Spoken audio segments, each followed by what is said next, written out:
Nagmamadali ako nagmaneho pabalik sa hospital. Halos paliparin ko na ang sasakyan. Pagpasok ko pa lang sa gusali ay kay bilis ng tibok ng puso ko.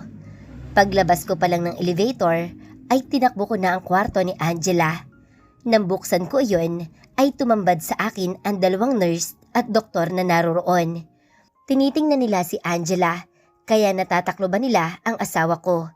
Hindi ko maintindihan ng sarili dahil hindi ko magawang lumakad papalapit sa kanila. Gayunpaman ay naramdaman nila ang presensya ko kaya bumaling sila sa akin.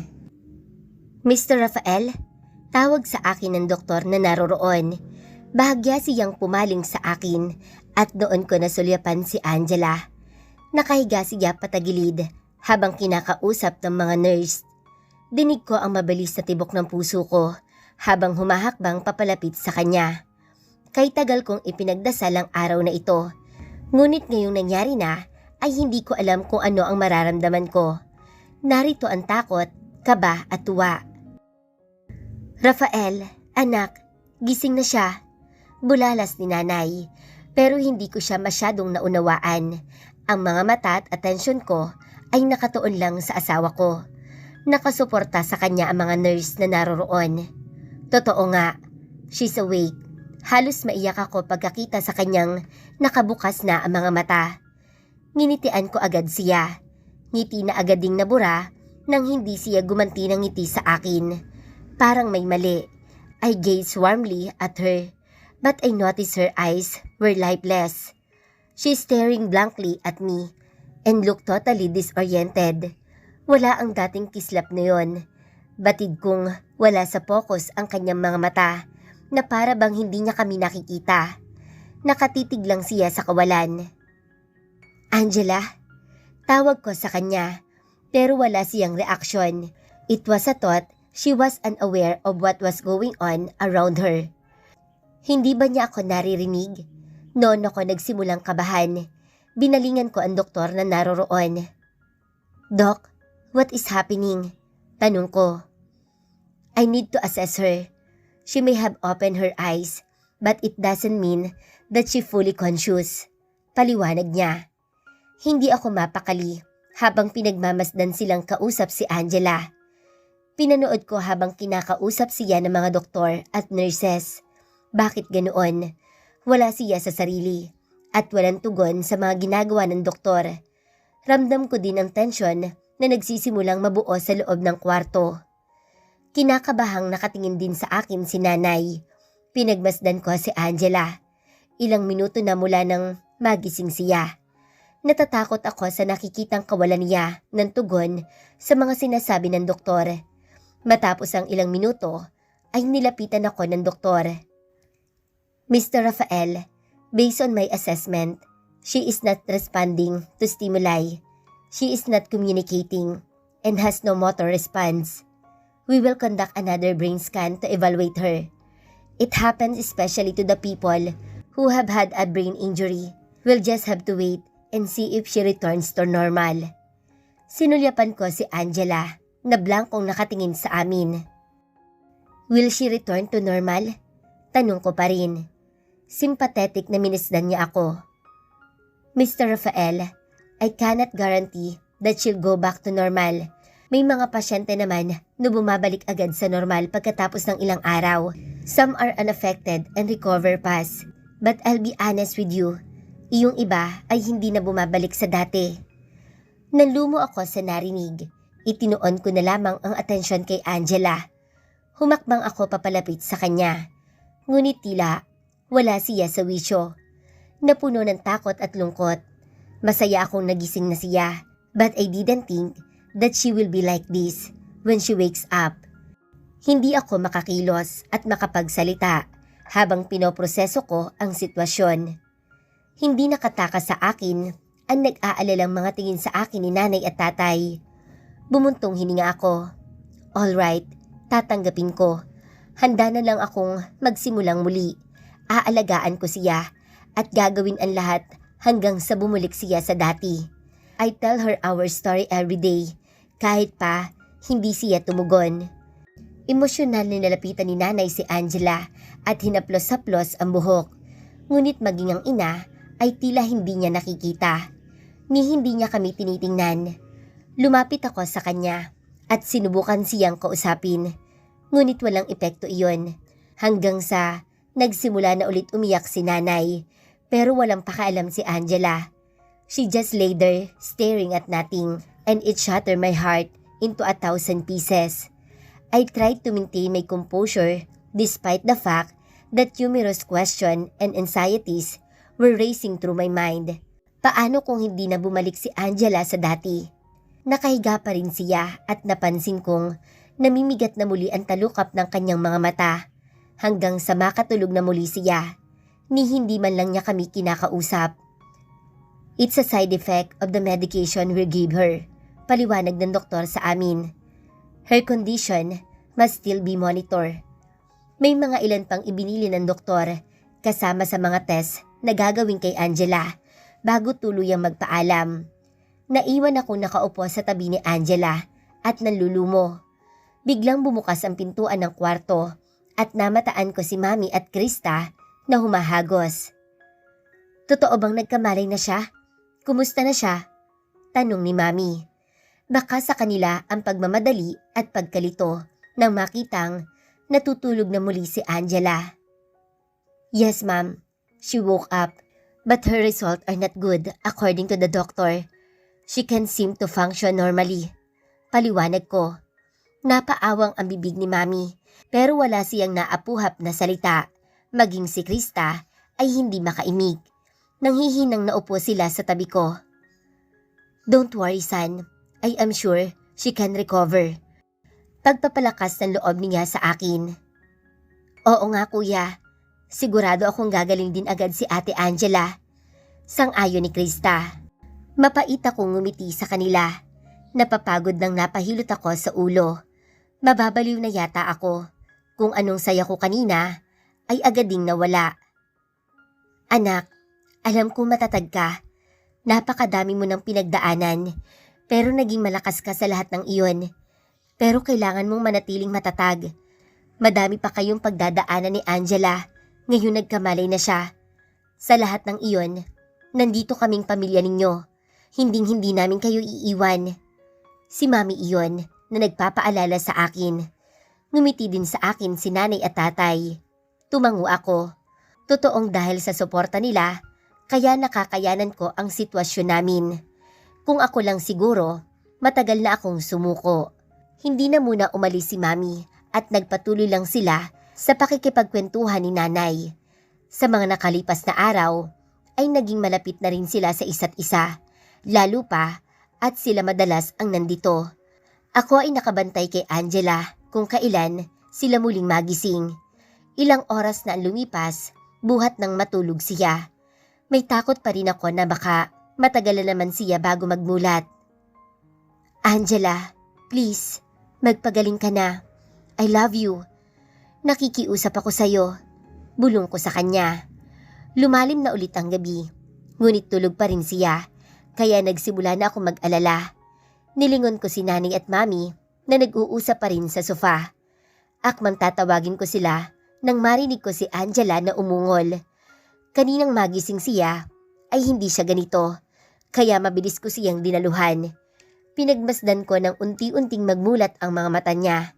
Noong una ay wala iyon sa focus, tulad nung unang gising niya. Nalumo ako, ngunit nabuhayan ako ng loob nang mapansin kong inilibot niya ang tingin sa kabuuan ng kwarto. This time, she's different. Kumunot ang noo niya. I can tell she's thinking now. Hindi katulad kanina na blanko ang kanyang mga mata. Natuon sa akin ang mata niya, kaya tinitigan ko siya. Ipinangako ko kanina na kapag nagising siyang muli ay hindi na ako matatakot na kausapin siya. You're awake, ani ko. Napalunok ako at hindi ko nagawang itago ang kaba. Mabilis din na lumapit sa amin si nanay, pero nanatiling nakatuon sa akin ang mga mata ni Angela. Bahagyang nakakunot ang noo niya na nag-iisip. Ngayon ay sigurado na akong may malay na siya sa nangyayari sa paligid. Naririnig ko din ang mabilis na paghinga ni nanay sa tabi ko dahil sa kaba. Ako naman ay naghihintay ng sasabihin niya. Rafael? Mahinang tanong niya na parang hindi sigurado. Nanlaki ang mga mata ko sa narinig. Napasinghap din si Mami sa tuwa. I'll call the doctor, aniya sa nanginginig na boses. Ngumiti ako kay Angela at di ko naiwasan ang pagtubig ng mga mata ko. Totoo ba ang lahat ng ito? My heart was overflowing with happiness. Finally, she's back. Naalala niya ako.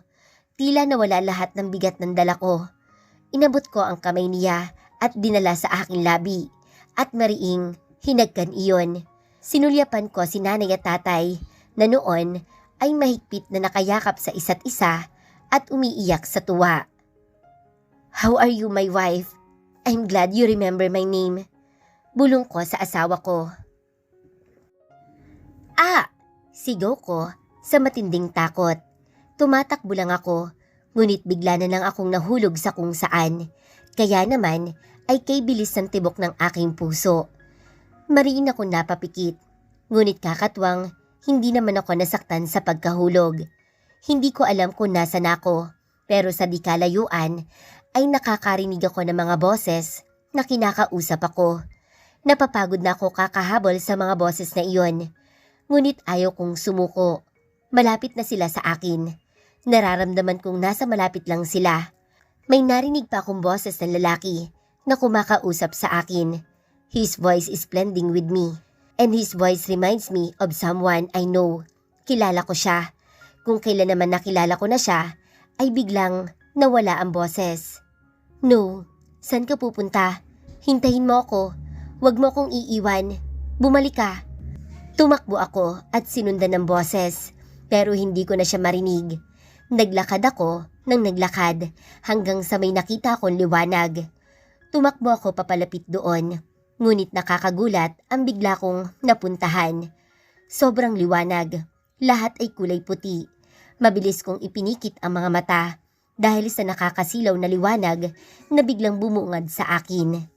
Matapos ang ilang segundo, ay dahan-dahan kong iminulat ang mga mata sa takot na muling masilaw. Ngunit ganoon pa rin. Puting kwarto ang nakikita ko. Lubhang napakahirap para sa akin ang ituon ang mga mata sa paligid ko. My eyes seems to have lost their ability to focus. Hindi ko maintindihan kung bakit ba ako biglang nagkaganito. Ano ito? Nasa na ba ako? Kanina lang ay wala ako dito. At nasaan na lalaking hinahabol ko kanina? Bakit napunta ako dito? May naulinigan akong boses ng lalaki. Iyon ang boses na sinusundan ko kanina. Nakatunghay siya sa akin na para bang hinihintay niya talaga ako. Tiningnan ko siya at sinalubong ang mga mata. Bakas doon ang pag-aalala. Nakikiusap iyon habang nakatitig sa akin. Tila ba may nais siyang ipakausap sa mga tinig niya. Gusto ko man ay hindi ko magawang bumitaw sa mga matang iyon. Natatandaan ko ang mga matang iyon. There is something familiar about this man. His presence was comforting because it felt like we'd met before. Sino nga ba siya? Pumitik ang ulo ko sa pag-iisip. Bakit wala akong maalala? Batid ko may iba pa kaming kasamahan sa kwartong ito na lumapit sa akin. Lalong nalilito ako dahil sa paglapit nilang lahat sa akin. Sinulyapan ko ang lalaki na nakatitig pa rin sa akin. Nagsalita siya at maging ang boses niya ay kilala ko. Sa muling pagpitik ng ulo ko ay siya namang pagpasok ng mga alaala ko. Hindi iyon buo, just a fragment of memories. I saw us together. I remember him kissing and making love to me. Then I recall marrying him. I remember him telling me that he loved me on the particular morning. Finally, I recall his name. As I stare at him, all my emotion return. Totoo ba ito? I thought I would never see him again. I have no idea what happened. Even yet, I can still feel my fears coursing through my system. Rafael? Tanong ko. Nagsimula ng mangilid ang luha ko. Noon niya lalong inilapit ang mukha sa akin. Napansin kong sinusupi lang din niya ang mga luha. Niyakap niya ako ng mahigpit kahit pa nga nakahiga ako. I smell his familiar scent. Just like before, I feel completely safe in his arms. Akala ko ay tuluyan mo na akong kakalimutan. Bulong niya. Rinig ko ang malakas sa pintig ng kanyang puso. He looks very nervous, which make me wonder. Napakunat noo ako. Ano bang nangyayari para magkaganito siya? Imposible yatang makalimutan ko siya. Matapos ang ilang saglit na pag-iisip, ay namataan ko si nanay at tatay na nakatunghay rin sa akin. Puno din ng luha ang mga mata nila, kaya lalo akong nalito. Namataan ko din si Krista at si Mami Donna na naroon. Bahagya pa akong nailang pagkakita sa kanila. I'll call the doctor. Paalam ni Mami Donna. Doktor? Bakit kailangan ng doktor? Inilibot ko muli ang mga mata at noon ko namataan ang mga aparatos na nakakabit sa akin. Wala naman akong pakiramdam at kung hindi ko pa narinig ang sinabi ni Mami Donna na tatawag siya ng doktor ay hindi ko mapapansin ito. Kung gayon ay nasa hospital kami. Maang natingnan ko si Rafael. Nagtatanong ang mga mata ko pero hindi siya nagsalita. Bakit ako nandito? Litong tanong ko. Pilit kong inalala kung anong nangyari pero wala akong maapuhap. Ang natatandaan ko lang ay nasa opisina ako. Pero pagkatapos noon ay wala na. Pinilit kong alalahanin ang lahat pero sa ginawa ko ay pumitik ang ulo ko. Napahawak ako sa ulo dahil sa sakit. Hey, it's okay. Don't force yourself. Magpahinga ka na lang muna. Baka makasama sa'yo kapag ipinilit mong alalahanin ang lahat. Sabi sa akin ni Rafael. Anak, kumusta ang pakiramdam mo? Naiiyak na tanong ni nanay. Akmang magsasalita ako nang biglang bumukas ang pintuan at namataan ko ang doktor at mga nurses na naglakad patungo sa akin. Nagmamadali ang kilos nila. Sa likod nila ay ang Mami Donna na nakamesid sa akin. Nakapagtataka ngayon ay wala ang galit sa mga mata niya. Dahil ba sa kalagayan ko? O napatawad niya na ba ako? Angela, let me check your eyes. Untag sa akin ng doktor. Sinuri niya ang mga mata ko. Makailang beses niya akong inutusang buksan at ipikit ang mga mata. Do you remember your name? Tanong ulit niya sa akin. Napasulyap ako kay Rafael na nakabantay sa akin. Bahagya siyang tumango. He's encouraging me to answer the doctor's question. Angela, sagot ko. Bahagya pa akong napatingin kay Mami Donna dahil sa hiya. Alam mo ba kung nasan ka ngayon? Tanong ulit sa akin ng doktor. Opo, nasa hospital po. Sagot ko. Tumango-tango naman ang doktor. Pero, hindi ko po maalala kung bakit. Ano pong nangyari? Sinulyapan niya ako. It's okay, Angela. That's normal. Let's wait for your brain to recover. Inutusan din niya ako ng mga kakaiba, tulad ng paglabas ng dila. Sinunod ko naman lahat iyon, kahit nagtataka ako. Maya-maya ay inilagay niya ang kamay malapit sa bandang balikat ko at bahagyang pinisil iyon. Napangiwi ako at itinaas ang kamay patungo sa balikat na hawak niya. Ngunit bago pa man ako makapagsalita, ay binitawan niya ako at binalingan si Rafael. Fantastic! She is totally conscious now. Wow! Just wow! Parang hindi siya makapaniwala. Gaano ba ako katagal na nandito at parang manghang-mangha siya. Thank you, Doc. Emosyonal na sagot ni Rafael. As expected from the best doctor here. Ani ni Mami Donna. No, it wasn't me. You have a fighter here. Nakatawang sagot ng doktor at sinulyapan ako. Pero kailangan ko pa rin ng test para ma-monitor ang kondisyon niya. Matagal ang gamutan para rito. Yes, Doc. We understand. Thank you. Sagot ni Mami Donna. Pagkatapos ay binalingan niya si Rafael. I call your dad to tell him the good news. Thank you, Lord. Bulalas niya at niyakap si Rafael. Napangiti ako habang pinagmamasdan silang mag-ina. Mabuti naman at mukhang nagkaayos na sila. Kung ano man ang nangyari, mukhang naging daan iyon para maayos muli ang relasyon nila. Sila nanay naman ang binalingan ko. Nagpupunas ng luha si nanay at tatay. Panay ang haplos nila sa noo ko at buhok. Diyos ko anak, salamat at hindi mo kami sinukuan. Nanginginig pa ang labi ni nanay. Nay, hindi mangyayari yon. Hindi ko alam kung anong nangyari. Wala akong maalala. Sagot ko. Ang mahalaga ay nagising ka na. Ituon mo muna ang atensyon mo sa pagpapalakas anak. Bili niya sa akin. Ilang oras pa ang lumipas at dumating din si Daddy Rafi. Halata ang saya niya pagkakita sa akin. Maya-maya pa ay panay na ang masayang kwentuhan nila. Ang saya nilang pagmasdan. Ang ipinagtataka ko na lang ay walang nagsasabi sa akin sa kung ano ba talaga ang nangyari. Hindi ko na inungkat iyon. Kapag siguro malakas na ako ay saka ako magtatanong ulit. Inantok na muli ako kaya ipinikit ko na ang mga mata nang maramdaman kong inabot ni Rafael ang kamay ko. Kaya napatingin ulit ako sa kanya. I love you.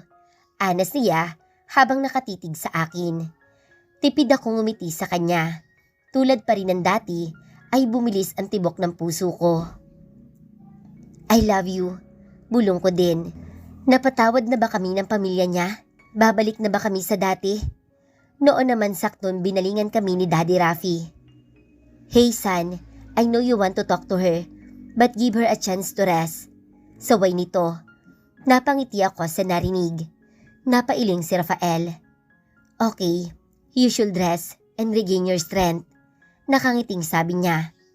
Sleep, I'll stay here. Hindi ko na napigilan ang antok. Bumibigat na naman ang aking talukap. Kaya ipinikit ko ng muli ang aking mga mata. Sa isip ko ay isang dalangin na sana ay maging maayos na ang lahat. Bigla kong naalala si Oliver. Nalimutan ko siyang itanong kay Rafael. Kumusta na kaya siya?